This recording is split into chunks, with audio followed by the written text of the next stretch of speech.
지난 시간에는 구약 선지자들의 종말론, 그리고 오늘은 신약 사도들의 종말론, 특히 바울 중심의 종말론을 보면서 우리가 오늘 개혁주의 종말론을 마치도록 하겠습니다. 먼저 서론적으로 본다면 여호와의 날이 도래했다. 이 세대와 오는 세대의 중첩, 이게 우리 개혁주의 종말론의 핵심이라고 말할 수 있습니다. 우리 신약 사도들의 종말론은 단순히 이제 미래에 어떤 일이 벌어질 거냐라고 하는 것을 말하는 미래학이 아니에요.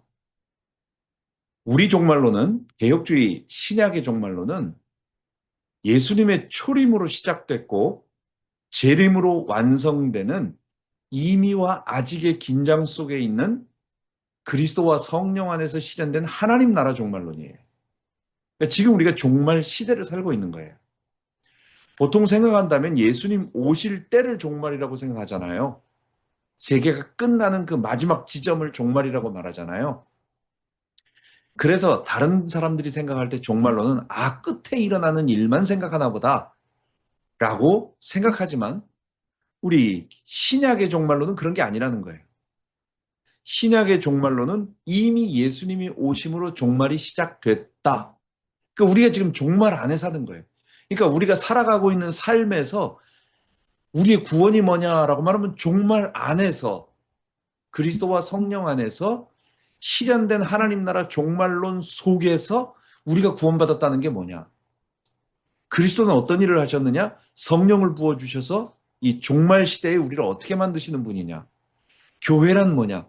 그래서 개혁주의 신학의 특징은 종말론이 구원론, 기독론, 교회론을 강력하게 규정하는 겁니다.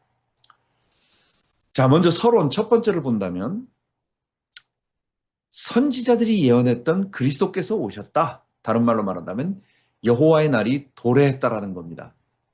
우리 지난 시간에 구약 선지자들은 반드시 이 일곱 주제를 잊지 말라고 그랬습니다. 그게 뭐냐면 그리스도께서 여호와의 날에 남은 자들에게 성령을 부어주시고 새 언약을 출범시킴으로 이스라엘, 곧 하나님의 나라, 그게 신약교회입니다. 회복하신다라고 하는 것이 선지서가 말하고 있는 일곱 주제였습니다. 이것이 아주 다 계속 다 긴밀하게 16명의 선지자들에 의하여 계속 반복되며 이 주제를 얘기하는 겁니다. 그들이 얘기한 것은 뭐냐? 그래서 구약 선지자들의 예언을 한마디로 줄인다면 여호와의 날에 남은 자들에게 성령을 부으시고 새 언약의 하나님 나라와 이스라엘을 회복해 주실 메시아 그리스도께서 오신다. 이 모든 일은 메시아 그리스도께서 오셔서 하는 일이기 때문에 메시아가 오신다, 그리스도께서 오신다 하면 그 6가지를 해준다는 얘기예요. 자, 사도들이 전한 복음이 뭐냐? 선지자들이 예언한 그리스도께서 오셨다. 그분이 바로 예수님이다. 입니다. 자, 이제 우리가 오늘 종말론으로 연결한다면 그러므로 지금이 무슨 날이에요? 예수님이 오신 그때가 뭐예요? 그게 여호와의 날이에요. 여호와의 날에 오시는 분이잖아요. 그러므로 지금이 여호와의 날, 하나님의 은혜의 해, 하나님이 심판을 베푸시는 해, 크고 두려운 날, 심판의 날, 주의 날이었어요. 자, 지금이 여호와의 날이라는 거예요. 이걸 다른 말로 말한다면 지금이 1세기 사도들이 얘기하는 거예요. 지금이 구약 선지자들이 말하던 그 여호와의 날이다. 여호와의 날을 그 당시에는 뭐겠어요? 하나님이 오시고 모든 것이 끝나는 날이니까 그게 말세라고 말하는 거예요. 그래서 지금이 구약 선지자들이 말하던 그 말세다 이렇게 얘기하는 거예요. 예수님이 오신 그 1세기의 사도들이 이렇게 증거한 것입니다. 자, 두 번째, 이 세대와 오는 세대가 중첩, 오버랩이 되어 있습니다. 이 세대, 오는 세대. 유대교 랍비들은 구약 선지자들이 여호와의 날과 하나님의 나라의 도래를 가르칠 때에 이 세대와 오는 세대, 히브리 말로 올람하제와 올람하바의 단절로 가르쳤어요. 즉, 구약 선지자들의 예언을 그들은 두 개의 산봉우리를 하나로 연결된 것으로 선자들이 지난번에 말씀드렸잖아요. 그렇게 본다고 말했잖아요. 그런데 유대교 랍비들은 어떻게 말했느냐? 그거를 두 개로 보지 않고 하나로 보기 때문에 하나님의 나라, 여호와의 날이 임하면, 하나님 나라가 도래하면 이 세대는 끝나고 오는 세대가 도래하는 거예요. 그러니까 이 세대와 오는 세대는 만날 수가 없어요. 이 세대이면 오는 세대가 아직 온지 않은 거고, 오는 세대가 왔으면 이 세대는 끝난 거예요. 그게 유대교 랍비들이 말한 겁니다. 그게 이 세대와 오는 세대의 단절로 가르친 겁니다. 중첩이란 있을 수 없습니다. 그런데 놀라운 것은 바울과 신약의 사도들은 그리스도 안에서 이 세대와 오는 세대가 중첩됐다라고 하는 하나님 나라의 도래로 완전히 혁명적으로 재해석을 한 겁니다. 이게 기독교입니다. 유대교는 지금도 아직도 하나님 나라가 도래하지 않았다. 그 하나님 나라를 도래시켜줄 메시아가 오지 않았다. 아직도 여호와의 날은 오지 않았다예요. 그런데 우리는 뭐예요? 2000년 전에 오셨다는 거예요. 그 2000년 전에 예수님이 오셔서 하나님 나라를 도래했고 여호와의 날이 왔고 그리고 이스라엘이 되었고 시작된 거예요. 출범한 거예요. 새 언약이 시작되었다는 거예요. 예수님이 메시아라는 거예요. 그 예수님이 그리스도라는 말 속에는 그게 다 포함되어 있는 겁니다. 자, 이 세대, this age와 오는 세대, the age to come 이 성격을 본다면 이 세대는 율법의 정죄가 있는 세상이고 사단의 유혹과 참소가 있는 죄와 사망의 나라다. 에베소 2장 2절에 보면 이 세상 풍속을 쫓고 공중 권세 잡은 자를 따랐어요. 옛날에 에베소 성도들이 불신자일 때. 즉, 이 세상 풍조, 공중 권세 잡은 자를 따르는 죄와 사망의 나라, 사탄의 유혹과 참소가 있는 나라입니다. 이 세상 신이 믿지 않는 자들의 마음을 혼미케 하고 있는 세대입니다. 이 악한 세대라고 말합니다. 결국 이 세대는 율법의 정죄가 있고 죄와 사망이 있는 세대예요. 그런 나라예요. 그런데 다가오는 세대, 오는 세상은 뭐냐? 죄의 세력이 완전히 제거되고, 죄의 세력이라고 말한다면 언제나 세 개, 죄와 사망과 사탄입니다. 죄가 가져다 준 사망의 세력, 형벌, 그리고 유혹과 참소를 주는 사탄, 이 세 개를 죄의 권세, 죄의 세력이라고 말합니다. 이게 완전히 제거되고 성령의 충만함이 온전히 지배하는 의와 진리, 거룩과 생명의 종말론적인 새 창조가 이루어진 나라. 그래서 오는 세대는 새 하늘과 새 땅, 새 예루살렘, 새 에덴의 하나님 나라의 완성인 겁니다. 거기에 그렇게 말하고 있습니다. 자, 가장 중요한 핵심이 바로 이겁니다. 이 세대와 오는 세대의 중첩입니다. already와 not yet, 이미 이 세대와 오는 세대가 중첩되어 있다라고 하는 거, 오버랩되어 있다는 거. 당시 유대교 랍비들은 이 세대가 완전히 끝나고 오는 세대가 시작될 것을 가르쳤다. 다시 말한다면 이 세대가 역사 속에서 지속되다가 여호와의 날 메시아가 오시면 한순간에 종말을 맞이하고 곧바로 오는 세대가 임한다는 겁니다. 다시 말하면 이 세대와 오는 세대는 구분이 되고 중첩될 수가 없습니다. 그런데 바울과 신약의 사도들은 유대교 종말론의 이 두 세대의 분리 구조를 완전히 혁명적으로 바꾼 겁니다. 바울은 예수 그리스도의 초림을 통해서 미래에 속해 있던 오는 세대가 우리의 삶 역사 한복판으로 뚫고 들어왔고 그 결과 예수 그리스도의 재림 때까지 이 세상에는 이 세대와 오는 세대가 동시에 공존하며 중첩되는 긴장 상태가 형성됨을 가르쳤다. 그러므로 구약의 여호와의 날은 예수 그리스도의 초림으로 이미 시작되었다. 이게 사도들이 말하고 있는 말세의 의미입니다. 그 1세기 바로 중반쯤에 있을 때 바울은 뭐라고 말하느냐? 말세를 만난 우리라고 말해요. 자기들이 지금 고린도 교회 성도들이 우리가 지금 말세를 만났다라고 그래요. 만날 거라고 하는 게 아니라 만났다라고 말합니다. 고린도후서 5장 17절 유명한 겁니다. 누구든지 그리스도 안에 있으면 새로운 피조물이라. 이때 새로운 피조물이라고 말하는 것은 개인의 인격 변화를 뜻하는 데서 그치지 않습니다. 이거는 뭐냐? 완전히 새 창조가 이루어졌다라는 얘기예요. 즉 오는 세대가 도래했다라는 얘기예요. 우리는 옛 세대의 사람이 아니라 오는 세대가 도달한 그 사람이라는 얘기예요. 그래서 미래에 완성될 세대의 새 창조를 현재 이 세대에 미리 맛보고 소유하는 자들이라는 선포가 그 새로운 피조물이라는 단어 속에 들어있는 것입니다. 제가 지난번에 말씀드렸습니다. 게알더스 보스의 사상에 들어가 있는 우리 개혁신학에서 종말론의 가장 중요한 핵심적인 내용입니다. 지금 디스 에이지라고 하는 이 세대, 죄와 사망의 나라, 사탄의 유혹과 참소가 있는 나라, 죄인들의 나라, 지옥 심판으로 결국 가게 되는 나라입니다. 우리가 땅을 발은 지금 여기에 대고 있습니다. 자, 유대인들은 이렇게만 되는 겁니다. 딱 끝나는 겁니다. 그러다가 심판날이 와서 딱 오면 그러면 그때 가서 하나님 나라가 도래한다라고 생각하는 거예요.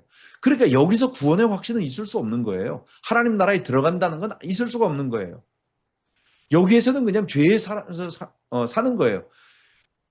마지막 날 가봐야 구원이 확인되는 거예요. 그래서 지금 율법을 잘 지키는 것은 뭐냐? 마지막 날 하나님 앞에 버림받지 않으려고 열심히 믿고 그렇게 사는 겁니다. 그런데 우리는 뭐예요? 예수님은 뭐라고 말씀하셨어요?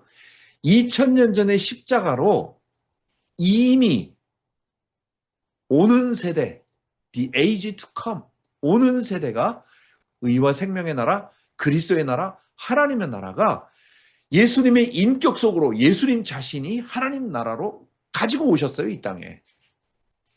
그리고 그분의 십자가로 완성을 하셨고 승천하셔서 보좌에 앉으신 다음에 성령을 우리 가운데 계속 부어주시는 거예요. 그래서 지금 이 세대가 어떤 세대라고요? 그리스도와 성령 안에서 실현된 하나님의 나라라는 겁니다. 지금이 예수님이 오신 십자가와 부활 사건 이후에 그때서부터 지금까지 계속해서 그리스도와 성령 안에서 하나님 나라가 실현이 된 겁니다. 미래에 올 게 아니에요. 지금 와 있어요. 그리스도와 성령 안에서 와 있어요.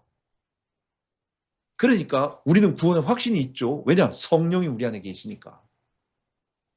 그래서 이렇게 살아가다가 마지막 날 주께서 말씀하시는 그 마지막 날에 이제 주께서 재림하실 때 모든 것이 끝나고 그 다음에는 완성된 새하늘과 새 땅에. 그래서 지금은 우리가 하나님 나라에 살고 있지만 완성되진 않았습니다. 완전하지 않습니다. 완성은 언제냐?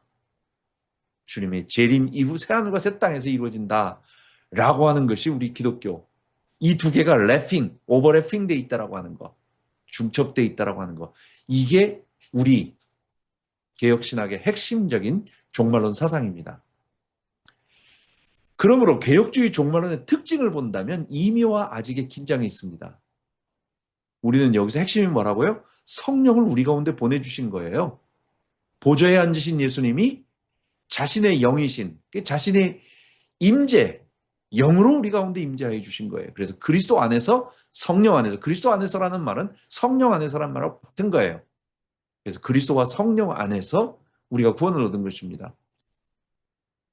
진리의 말씀 구원의 복음을 듣고 그 안에서 약속의 성령으로 인치심을 받았으니 이는 우리 기업의 보증이 되사. 기업이 뭐예요? 하늘나라에 우리가 가야 할 구원의 땅이라고 말하는 거예요. 그러니까 보증이 되었다라는 말. 우리가 천국에 도달할 구원의 보증이라는 얘기입니다. 그가 또한 우리에게 인치시고 보증으로 우리 마음에 성령을 주셨느니라. 곧 이것을 우리에게 이루게 하시고 보증으로 성령을 우리에게 주신 이는 하나님이시니라. 고린도 후서의 1장과 5장에 그렇게 말하고 있습니다. 성령을 구원의 보증이라고 말합니다. 계약금 선불이라는 얘기입니다. 즉 미래에 완전히 도래할 영광스러운 하나님 나라의 실체를 성령을 통해서 이 땅에서 미리 맛본다라는 얘기예요. 그래서 우리가 지금 성령 받았다라고 하는 것은 뭐예요? 미래에 완성될 하나님 나라 생명을 소유한 것입니다. 첫 번째, 성령으로 우리가 구원을 받았다라고 하는 것이 지금 이 시대의 특징이라는 얘기입니다. 그런데 성령의 처음 익은 열매를 받은 우리까지도 속으로 탄식하고 있습니다. 양자 될 것 곧 우리 몸의 구속을 기다리느니라 얘기하잖아요. 왜냐? 우리가 구원을, 미래의 완전한 구원을 확실하게 받았지만, 분명히 보증으로 받았지만 우리는 아직 도달한 건 아니라는 얘기입니다. 이 세대의 부패를 보며 또 우리 속에 남아있는 죄성을 보며 탄식하는 겁니다. 그래서 우리가 성령을 의지하는 거룩한 삶을 살아가게 되는 겁니다. 너희는 이 세대를 본받지 말고, 이 세대라는 말이 나왔어요. 오직 마음을 새롭게 함으로 변화를 받아 라고 계속해서 말하고 있습니다. 바울이 왜 세상 본받지 말라고 했을까요? 도덕적으로 나쁘기 때문이기도 합니다만 그것만이 아니에요. 그거는 우리는 이 세대에 속한 사람이 아니라는 겁니다. 우리는 오는 세대에 속한 사람, 즉 이 세대가 말하는 죄와 사망과 사탄의 유혹과 참소가 있는 나라, 죄인의 나라, 지옥 심판이 있는 그 나라에 속한 사람들이 아니라 의와 생명의 나라, 그리스도의 나라, 하나님의 나라, 새하늘과 새 땅에 속한 사람들이에요. 그러기 때문에 이 세대에 속한 삶의 방식으로 살지 말고 오는 세대에 속한 사람들처럼 살아라 라고 말하는 겁니다. 우리가 이제부터 바울, 베드로, 요한의 종말론을 보고 그 다음 개혁주의 종말론의 결론을 우리가 최종적으로 그럼 어떻게 종말의 네 가지 징조가 뭐냐? 그럼 오늘 우리 종말을 맞이하는 우리의 삶은 뭐냐? 이 네 가지 요거를 결론으로 내리면서 이걸 보도록 하겠습니다. 자, 바울의 종말론 데살로니가 전후서에 집중되어 있습니다. 데살로니가 전서는 파루시아와 휴거를 말하고 있습니다. 파루시아라는 말은 주의 강림이란 말이에요. 이거는 앞뒤 문맥을 잘 보고 육체 강림을 말하기도 하고 재림을 말하기도 하고 우리는 그리스도의 강림을 또 성령 강림도 같이 봅니다. 그래서 파루시아라는 말 속에는 그리스도께서 성령으로 오시는 것도 우리는 파루시아라고 말을 해요. 그리고 육체로 강림하시는 것, 그 재림이죠. 재림도 당연히 파루시아고 이 파루시아와 이게 유명한 말이기 때문에 파루시아라는 말을 헬라어로 많이 씁니다. 그래서 말하는 겁니다. 휴거 두 가지를 보겠습니다. 데살로니가 4장 13, 18절에 보면 우리 산자들도 구름 속으로 끌어올려라는 말이 나옵니다. 쭉 보다 보면 유명한 겁니다. 주께서 오령과 천사장의 소리와 하나님의 나팔로 친히 하늘로 쫓아 강림하시리니 그리스도 안에서 죽은 자들이 먼저 일어나고 그 후에 우리 살아남은 자도 그들과 함께 구름 속으로 끌어올려 공중에서 주를 영접하게 하시리니 그리하여 우리가 항상 주와 함께 있으리라. 이게 16, 17절 유명한 겁니다. 이게 바로 세대주의 종말론에서 가장 중요한 휴거의 근거 본문입니다. 휴거라는 말은 끌휴와 들거자를 사용해서 하늘로 확 이끌려 올라감을 의미합니다. 영어 단어 랩처는 강력한 힘으로 붙잡고 낚아채다라고 하는 라틴어, 랍티오에서 유래했습니다.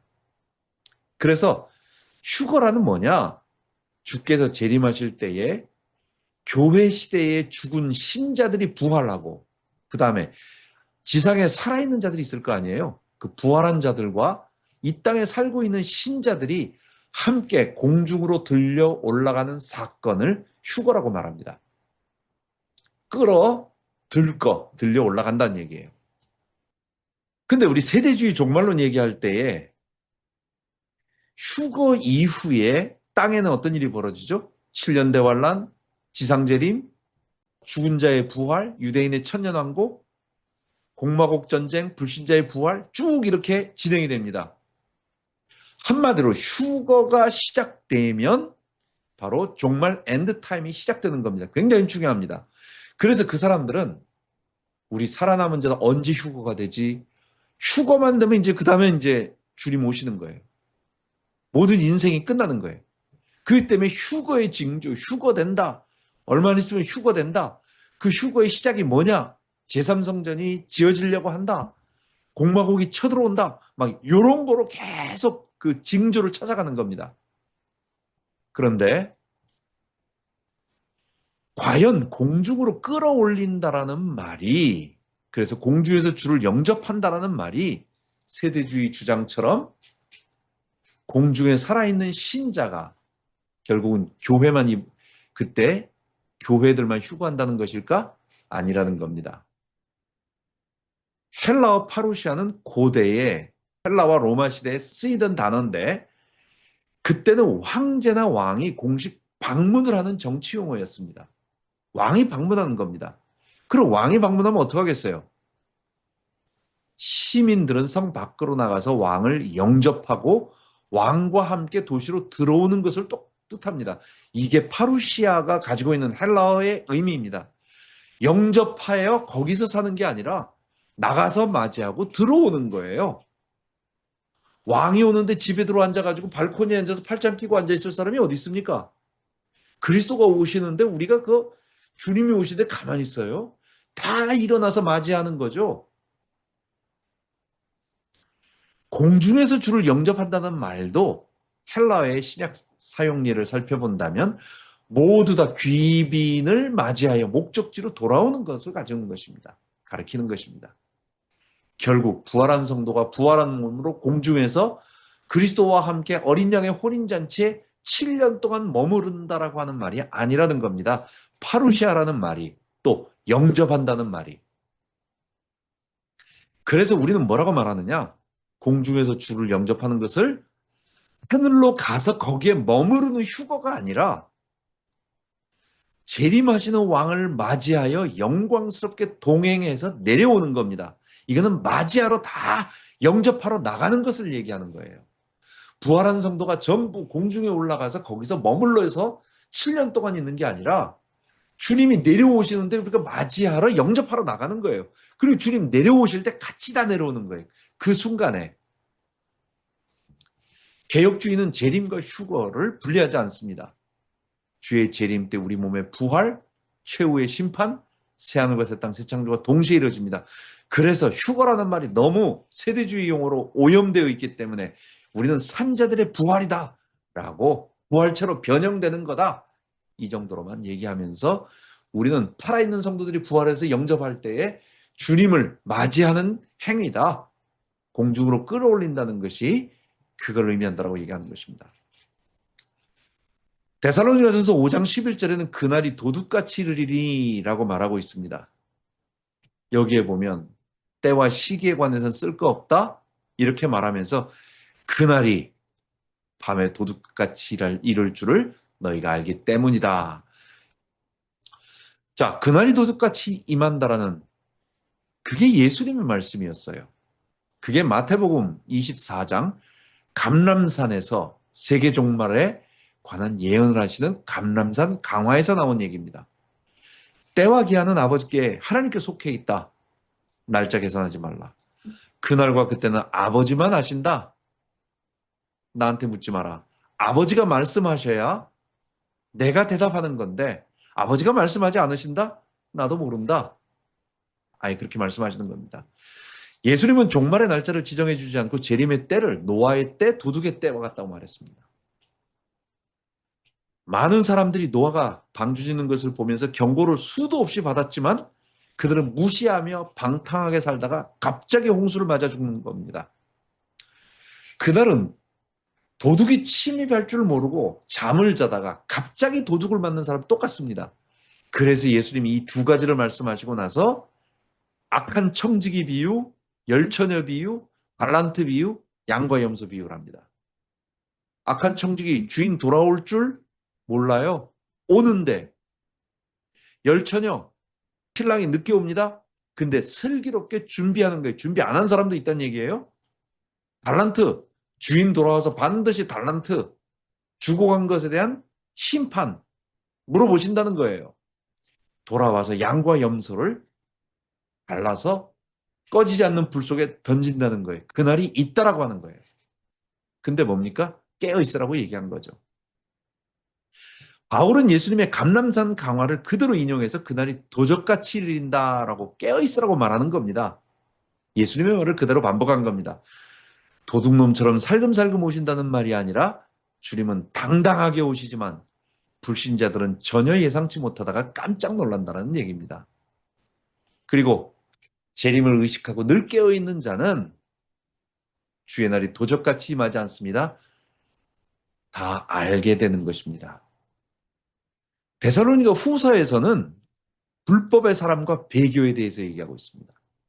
거기에서 종말의 징조, 데살로니가 후서 2장 3절에 보면 배교라고 말합니다.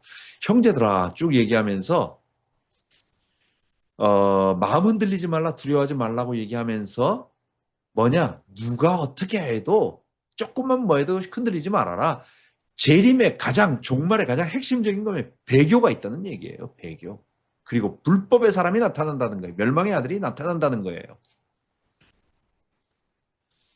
바울은 재림의 임박성을 말하면서 성도들을 미혹하는 시한부 종말론자들을 경계시키고 종말의 징조를 얘기합니다.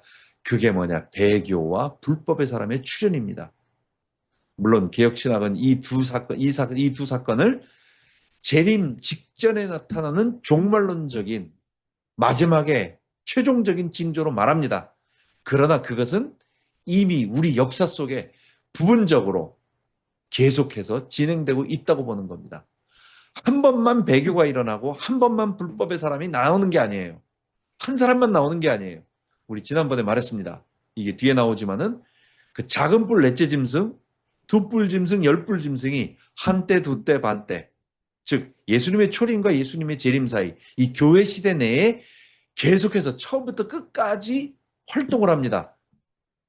그런데 머리, 대가리가 7개짜리인데 5개가 망했고 1개만 있는 약한 것으로 나타나는 거예요.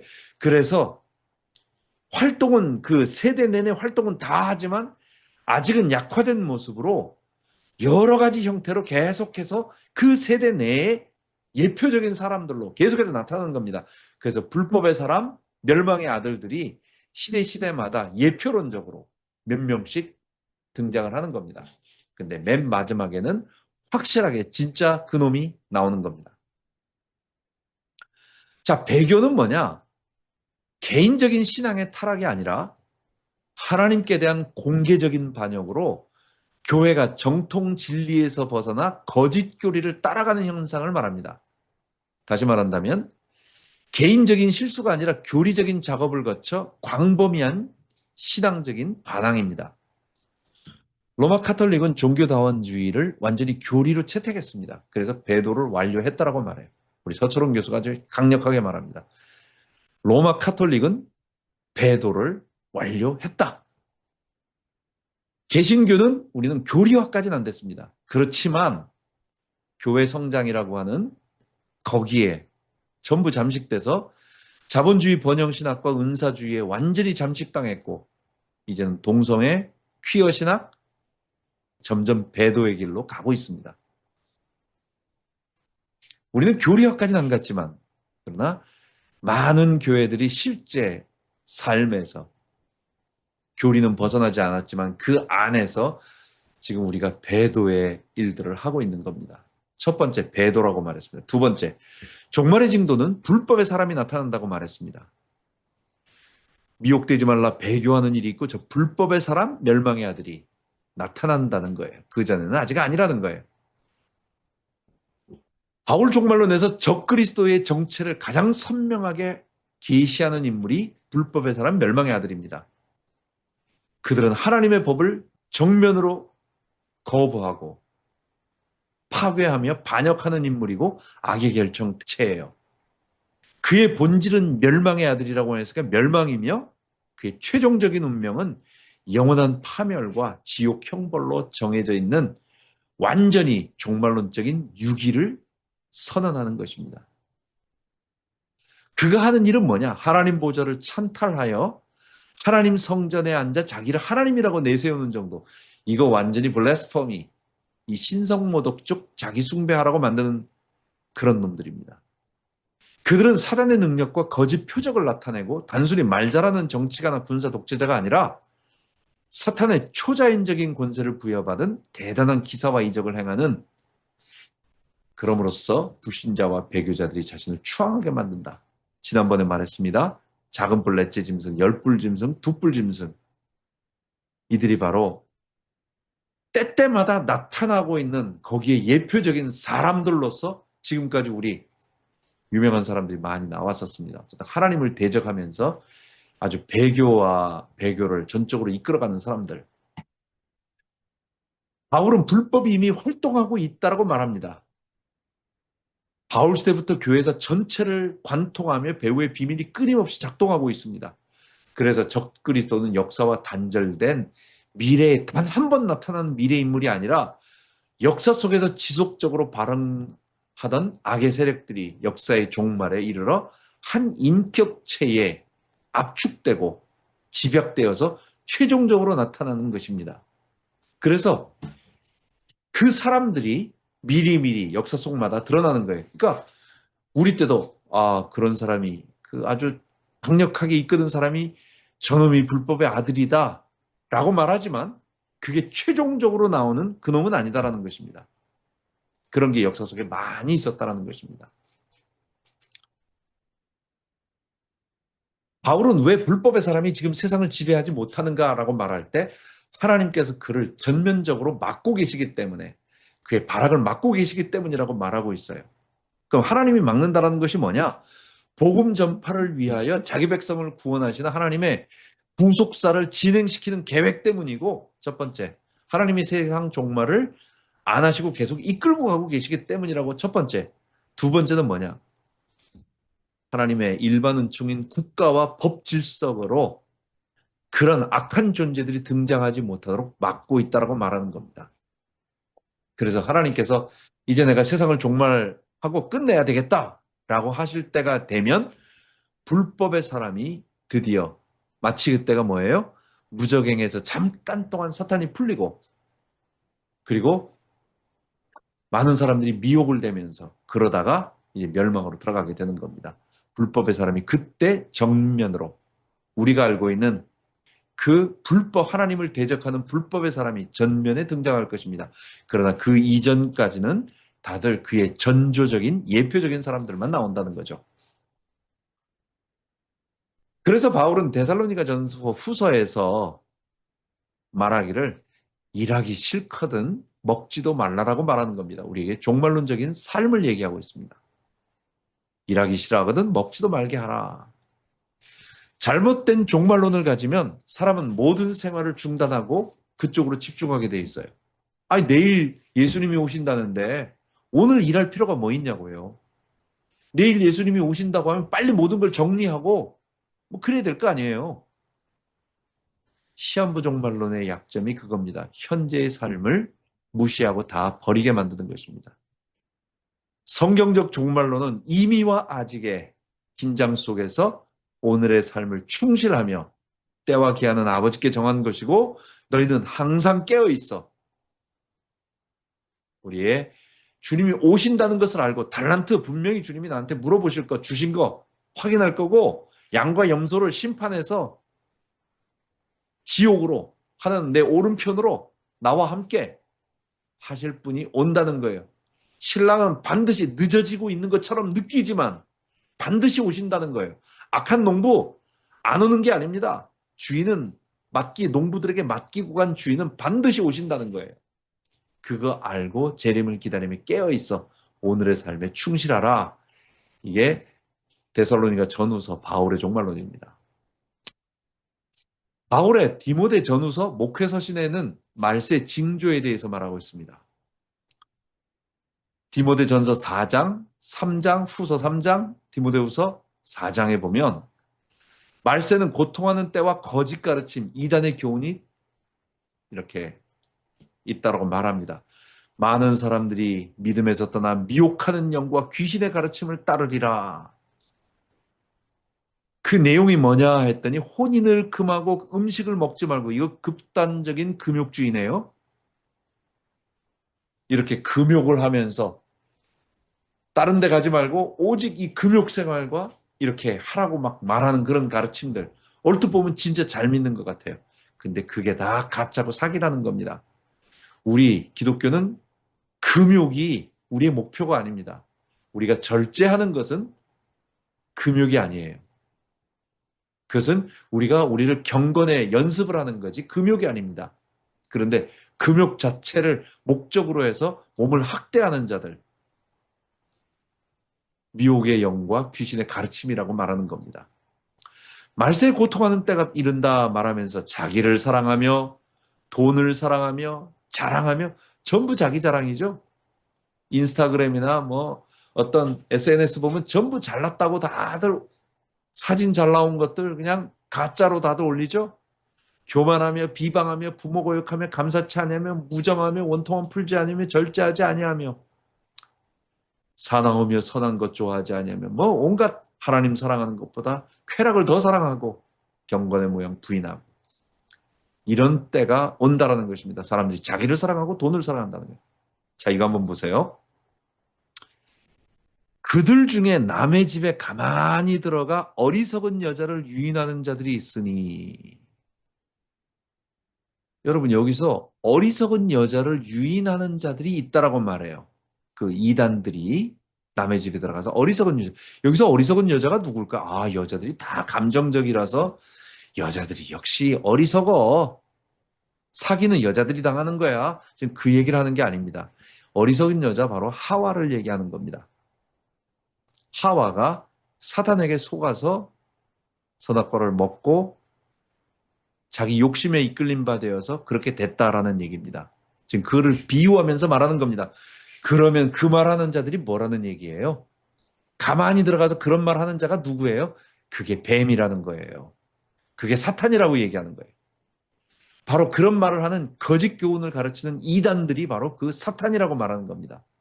그리고 그런 말을 계속 배우면 그 여자는 결국 항상 배우나 진리의 지식에 이를 수 없다라고 말합니다. 말세가 되면 사람들이 바른 교훈은 듣지 않습니다. 십자가 얘기 듣지 않습니다. 아, 그거 뭐 모르는 사람이 어딨어. 내가 일주일 내내 힘든데 교회 나가가지고 그것까지 말이야. 내가 스트레스 받아야 돼? 재밌는 거, 눈에 확 띄는 거, 예배 시간에 졸리지 않는 거, 그거 해내라는 거예요.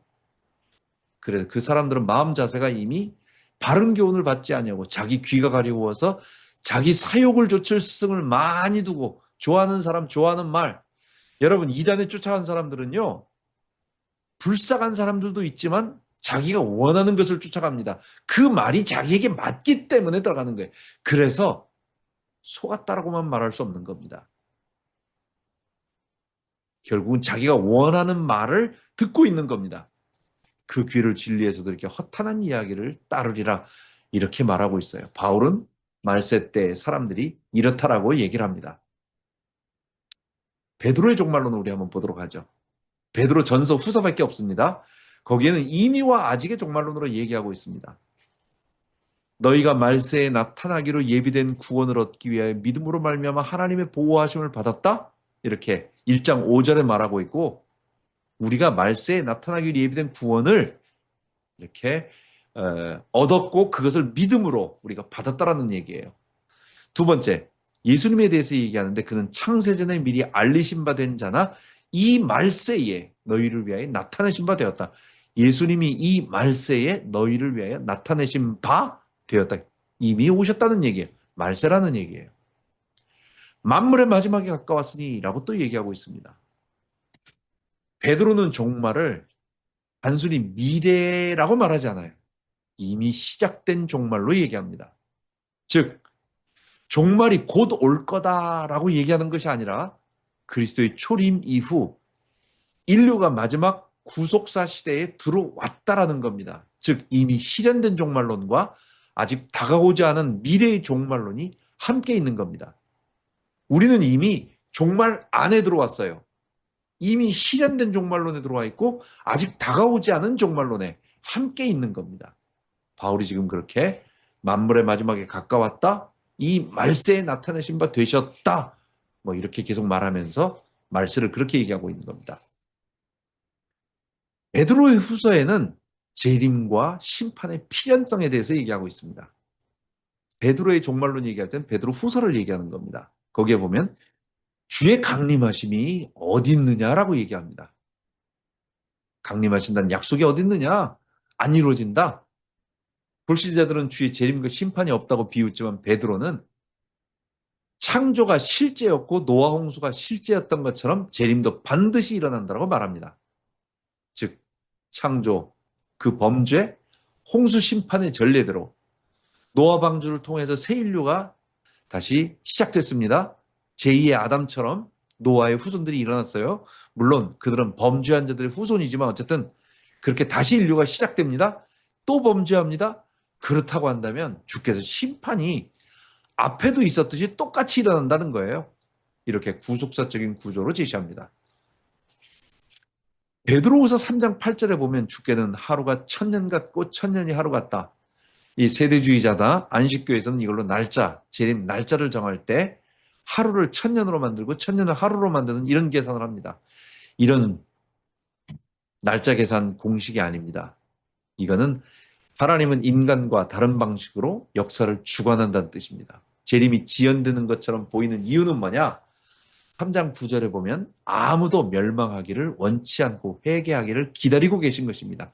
다시 말하지만 자기 백성을 구원하시는 하나님의 오래 참으심 때문에 주의 재림이 미뤄지고 있는 겁니다. 자, 중요한 겁니다. 3장 9절입니다. 베드로후서. 하늘이 큰 소리로 떠나가고 그 체질이 불에 풀어지고 불에다 탄다는 거예요. 자, 첫 창조와 새 창조의 관계에 대해서 두 견해가 존재합니다. 첫 번째 하나님이 창조하신 창조와 새하늘과 새 땅은 어떤 관계가 있느냐라는 겁니다. 관계가 없는 거다. 첫 창조는 완전히 없어지는 거다. 그게 만유 파괴론이에요. 즉 현재 우주는 완전히 소멸되고 없어지는 겁니다. 첫 창조는 없어지는 겁니다. 그 다음에 하나님이 새롭게 다른 거를 만들어내는 거예요. 그래서 새하늘과 새 땅은 첫 창조와 별개의 것이라는 겁니다. 그게 만유 파괴론입니다. 둘째는 만유 갱신론이라는 게 있습니다. 이건 뭐냐? 불은 이거는 완전히 없애버리는 게 아니라 정화로서 첫 창조를 완전히 회복, 완성하는 거다. 아담의 죄로 더럽혀진 지구를 완전히 불로 태워 정결케 한 후 지구를 다시 새 창조하는 겁니다. 근데 한 가지 주의할 점이 있어요. 지금 이 세상이 잘 정돈돼서 지금 이거를 잘 깨끗한 상태로 만든다는 게 아니에요. 모든 것은 불타 없어지지만 그게 만유 파괴론과 다른 것은 뭐냐? 새 창조는 이 첫 창조 지구를 새롭게 만든다는 거예요. 자, 여러분 새하늘과 새 땅에 가서 사람이 밥을 먹습니까? 안 먹습니까? 예수님이 부활하신 몸으로 제자들과 함께 식사하셨다는 얘기는 우리는 새하늘과 새 땅에 가서 밥을 먹을 거예요. 밥을 먹는단 말이에요. 그게 과일, 생명나무의 열매를 따 먹느냐 마느냐. 어쨌든 먹는단 말이에요. 자, 두 번째. 그러면 먹으면 화장실 가야 되잖아요. 천국에는 화장실이 있을까요? 없을까요? 제가 뭘 얘기할까요? 그때는 우리의 몸에서 완전히 흡수가 되어가지고 배설물이 없을 거라고요.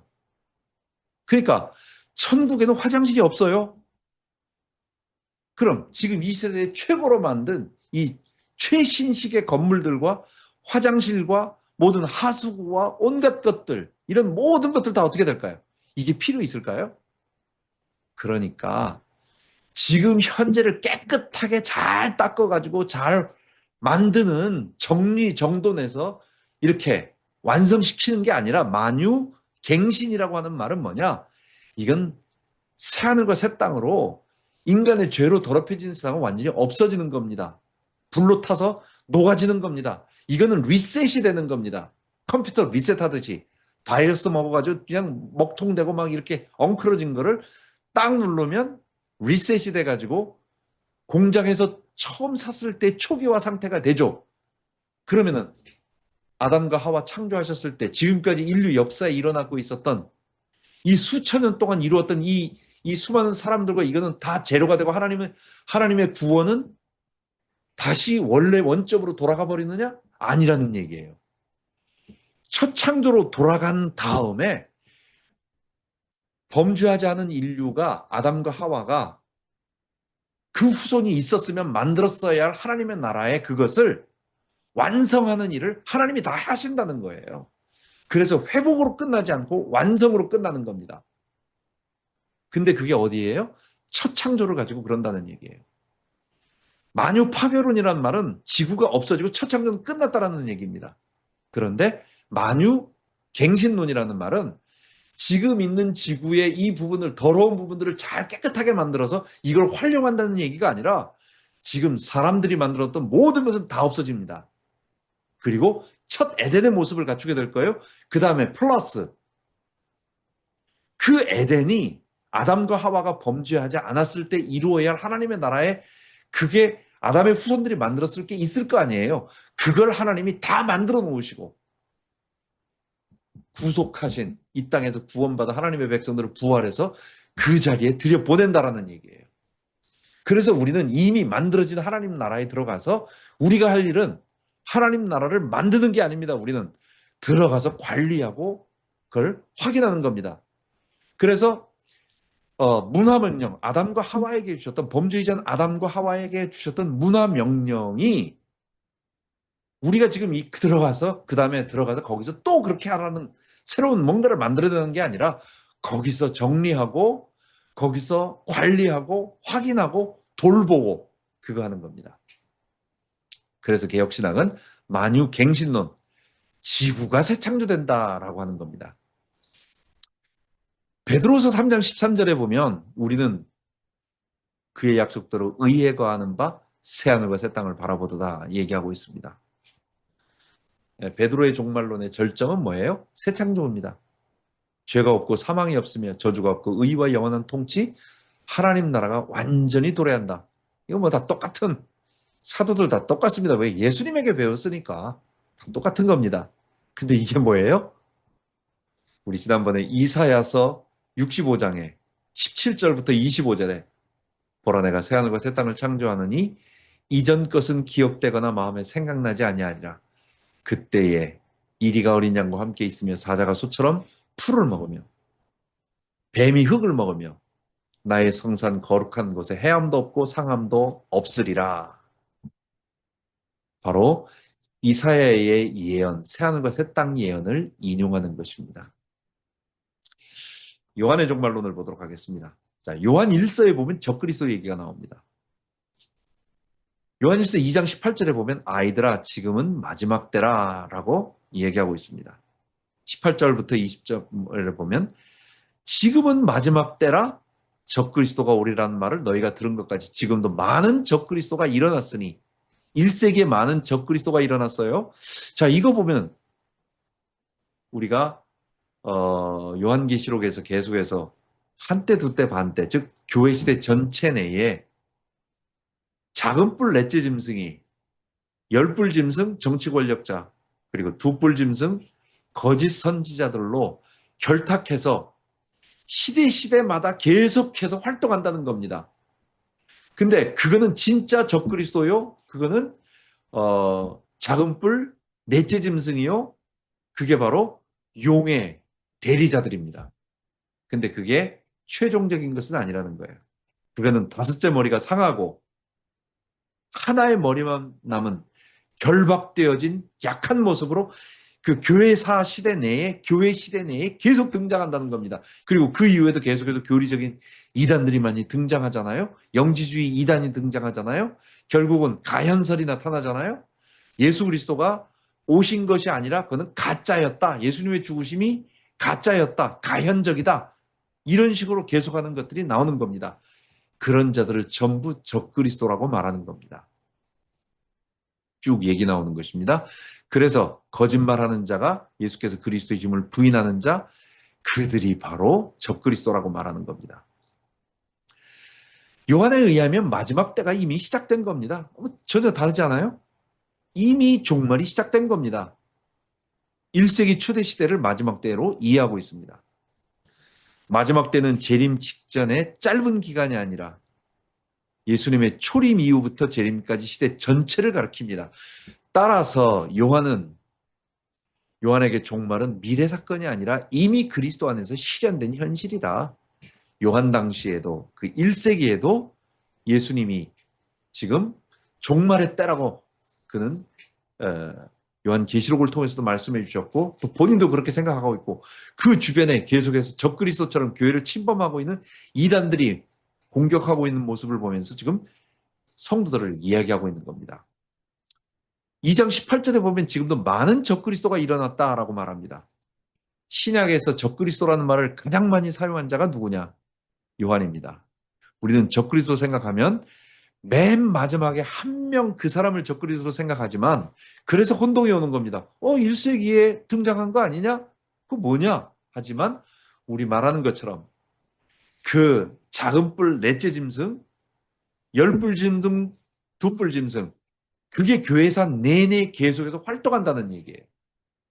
그들의 그 영적인 존재들이 계속 역사하고 있는데 그 역사하고 있는 힘을 받은 사람들이 시대마다 정치적으로 뭐 히틀러라든지 뭐 스탈린이라든지 사람 많이 죽인 사람들이 있잖아요.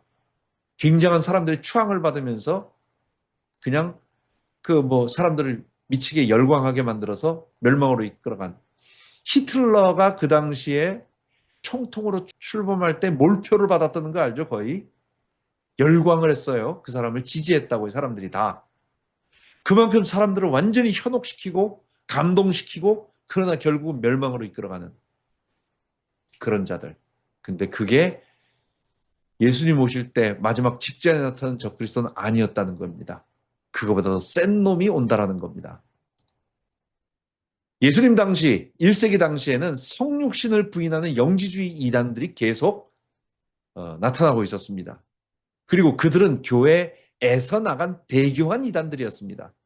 특히 요한계시록에 보면 니골라당의 교훈, 발람의 교훈을 잘 이겼다. 즉 무율법주의자들, 니골라당이 그렇습니다. 행위론적으로 무율법주의자들, 방탄론자들, 구원파들 그런 자들이 교회를 끊임없이 당시에 미혹하고 있었습니다. 그래서 요한은 말할 때 영들을 다 믿지 말라. 많은 거짓 선자가 세상에 나왔다. 이렇게 말하고 있습니다. 그러면서 그 교회 성도들에게 그 시대에 맞는 예수께서 육체로 오신 것을 시인하는 영마다 하나님께 속한 것이요. 이거 JMS도 똑같이 얘기합니다. 예수님 육체로 오신 거 우리 시인한다. 그게 정명석이다 이렇게 얘기하는 겁니다. 지금 이 본문은 그거 얘기 아니잖아요. 지금 가현설 영지주의자들이 오염되어서 교회를 공격하고 침범하고 있는 그때에 지금 영지주의자들을 얘기하는 겁니다. 적그리스도, 요한에게 적그리스도는 한 명의 미래적 인물이 아니라 교회 안팎에 활동하고 있는 거짓 교사들이며 영적인 세력을 의미합니다. 그래서 개혁주의는 말세의 거짓 교사와 배교 세력의 총체적인 현상 계속해서 나타난다는 거예요. 근데 이게 아기 낳을 때 진통이 점점 간격이 짧아지잖아요. 한 번 낳았다가 뭐 1시간 후에 나왔다가 그게 45분, 30분, 20분, 10분 간격으로 하듯이 이런 일들이 계속 나오는데 점점 짧아지고 강도가 세지다가 마지막에 진짜가 나온다는 거. 교회 시대에 계속 나타난다는 겁니다. 그들이 우리에게서 나갔으나 우리에게 속하지 아니하였다. 처음부터 아니었다라는 겁니다. 배교의 무리라고 하는 겁니다. 요한은 종말의 가장 중요한 징조를 전쟁이나 재난보다 배교, 배도에서 말하는 겁니다. 이단이 더욱 기승 부리게 되고요. 배교는 뭐라고요? 교리적으로 완전히 주님을 떠나는 것을 개인적인 신앙의 일탈이 아니라 교리적으로 완전히 이단으로 이렇게 선언하는 것을 말하는 겁니다. 그러면서 지금 우리가 하나님 자녀가 됐다라고 말하고 하나님은 우리에게 이미 영생을 주셨다라고 말합니다. 그래서 이미와 아직의 종말론을 말하고 있습니다. 영생은 이미 시작되었고 영생은 미래에만 얻는 것이 아니라 현재 누리는 것으로 말하고 있습니다. 사망에서 생명으로 옮겼느니라 라고 요한복음 5장 24절과 동일한 사상입니다. 그래서 성도는 이미 종말의 생명을 소유했지만 완전한 부활 생명을 가진 것은 아니다. 이게 우리 개혁주의 이미와 아직 이 세대와 오는 세대에 중첩되어 있는 이 종말론을 가지고 있는 개혁주의 종말론입니다. 요한 2서의 종말론을 보면 미혹하는 자 얘기하고 있습니다. 1장 7절에 보면 미혹하는 자가 많이 나왔나니 얘기하고 있습니다. 그게 뭐예요? 계속해서 육체로 오신 것을 부인하는 자 말하는 것처럼 문선명이도 예수님 육체로 오셨다고 말합니다. 근데 그게 뭐냐? 예수님이 문선명의 육체로 오셨다는 얘기예요. JMS가 재림 예수가 정명석의 육체 그걸로 오셨다고 말하는 거예요. 똑같은 단어를 쓰고 똑같은 말을 하는데 내용은 완전히 다릅니다. 그래서 이단들은 용어를 같이 쓰면서 내용을 바꿉니다. 속으면 안 됩니다. 본문은 영지주의, 니골라당, 무율법주의자들, 자연설주의자들에게 말하는 겁니다. 이거는 예수님이 정말 육체가 아니다라고 말하는 사람들, 영적으로 오셨다고 말하는 사람들, 그들을 적그리스도라고 말하는 겁니다. 그래서 요한이서도 종말론적인 경계를 하는데 성육신을 부인하는 자를 적그리스도로 규정합니다. 그들은 미혹하는 거짓 교수다라고 얘기합니다. 자, 마지막으로 요한계시록의 종말론, 우리 지난번에 말했습니다. 예수님과 바울과 베드로의 종말론과 동일합니다. 신약의 종말론 전부 예수님에게서 나왔고 예수님이 구약의 종말론을 그대로 가지고 와서 실현해서 그래서 제가 우리 종말론 시작을 뭐부터 시작했나요?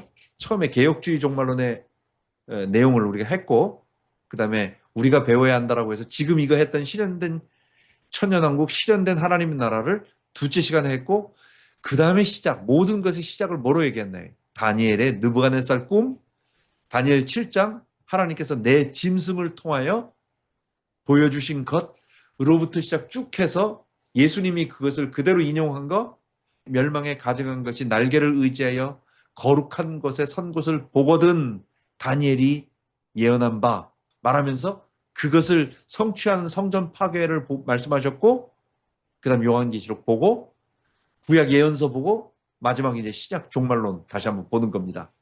다 같다는 얘기입니다. 틀릴 수가 없어요. 똑같아요.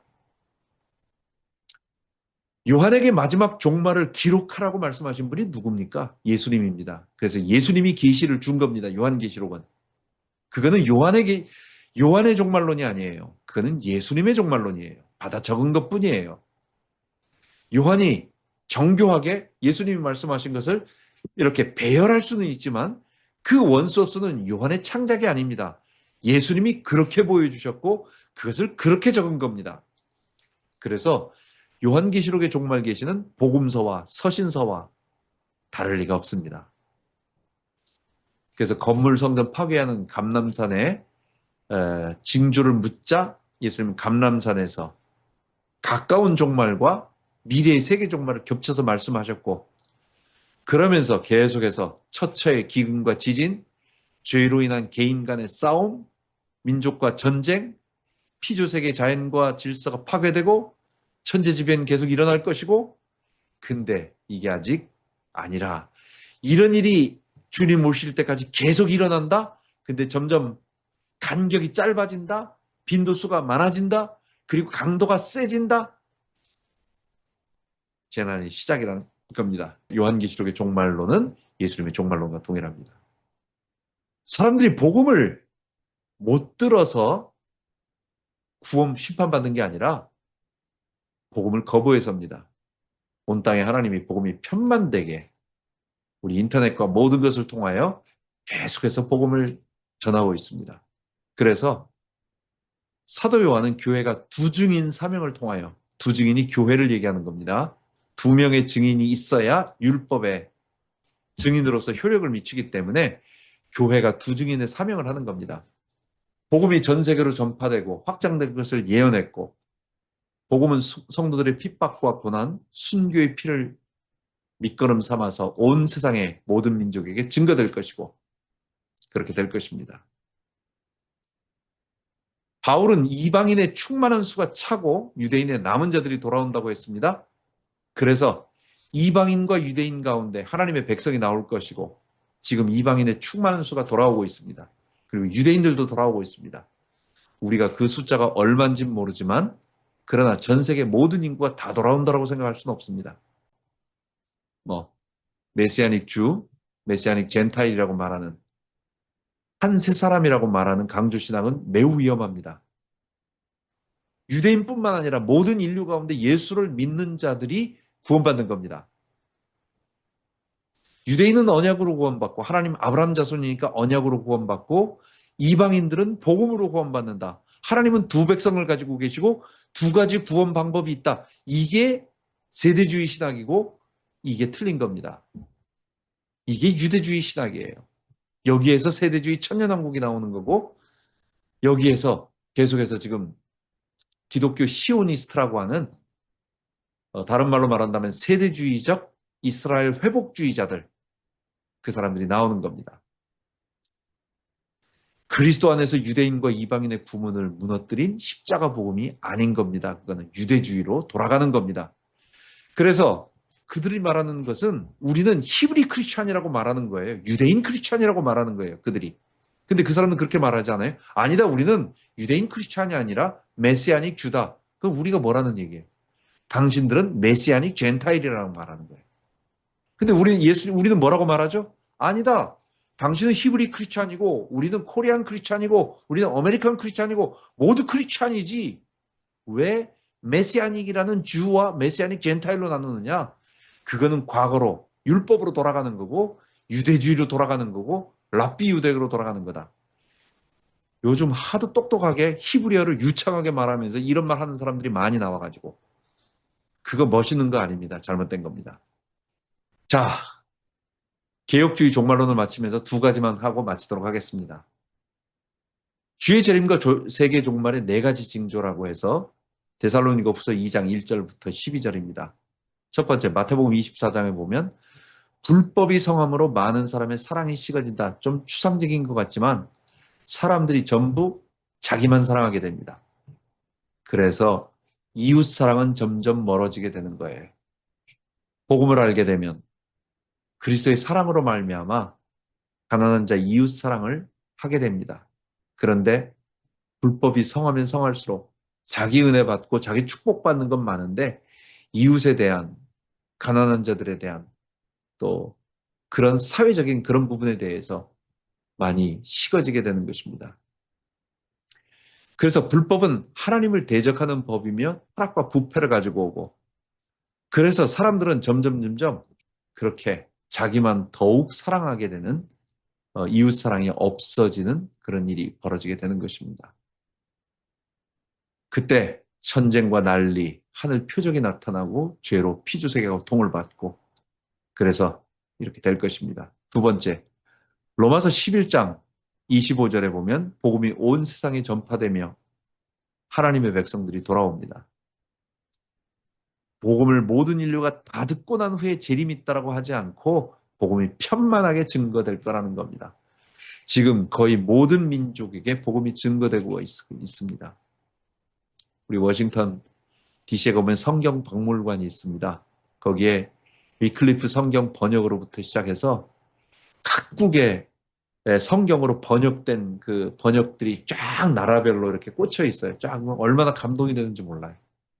뭐 몇백 개, 지금 아직도 번역되지 않은 게 있지만 그러나 너무 많은 거기에 그냥 일생을 거기 가서 그 사람들의 말을 만들어가면서 성경을 번역하고 있는 일들이 있습니다. 복음이 지금 전 세계로 편만하게 증거되고 있습니다. 주의 재림이 가까웠다는 얘기입니다. 개혁주의자들은 로마서 11장에 온 이스라엘을 유대인과 이방인의 택자들의 총수라고 말을 해요. 하나님이 선택한 자들의 총수라고 말합니다. 즉 유대인과 이방인의 교회의 총수입니다.